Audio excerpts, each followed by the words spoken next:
you a mom or dad whose child is having trouble learning how to read? Are you worried he's going to fail in school, or worse, fail later in life?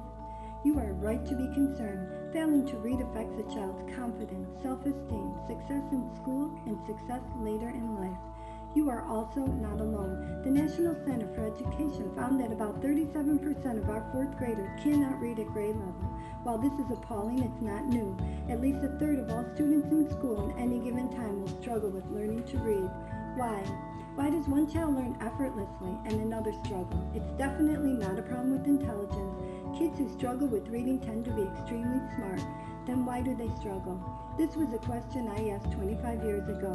Hi, my name is Veronica McCarthy. I am a wife, mother of 6, and a certified reading specialist. I faced this exact situation as a mother when my second daughter was in kindergarten. She could not learn how to read. I tried everything, but she was still failing. I was frustrated because I could not figure out how to teach her to read. This began my research into how a person learns how to read. What I found had to do with neural pathways in the brain.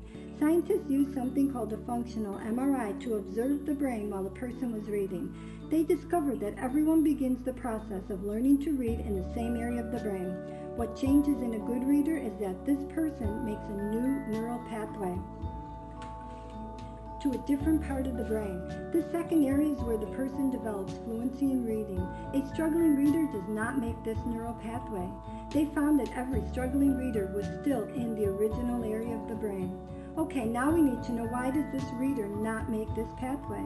Well, the reason is because this person has a brain that learns differently, not poorly, differently.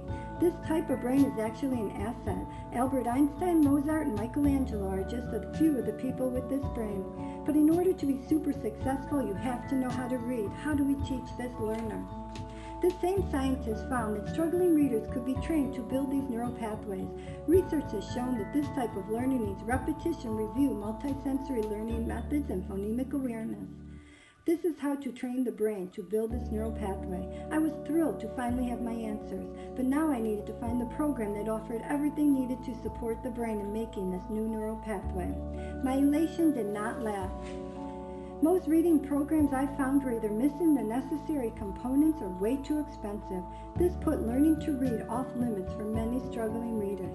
Since I could not find the reading program with all the components necessary, I designed my own program. Reading Blocks, a step-by-step method to teach reading, has all the components that I learned were necessary for my 25 years of research and teaching. Reading Blocks breaks up the learning to read process into 32 manageable chunks or blocks. Each block contains a review, new information, activities for practice, regrouping for questions and sight words, a writing component, and a reading component. Reading Blocks will help your child build the neural pathway and become a fluent reader. Reading Blocks is developed from reading and brain research on how the brain learns best. Any type of learner will learn how to read with Reading Blocks. It's the program I wish I had when my daughter was struggling. Now I want to put this program into the hands of any parent with a child who struggles to read. I believe that every child has the right to learn how to read.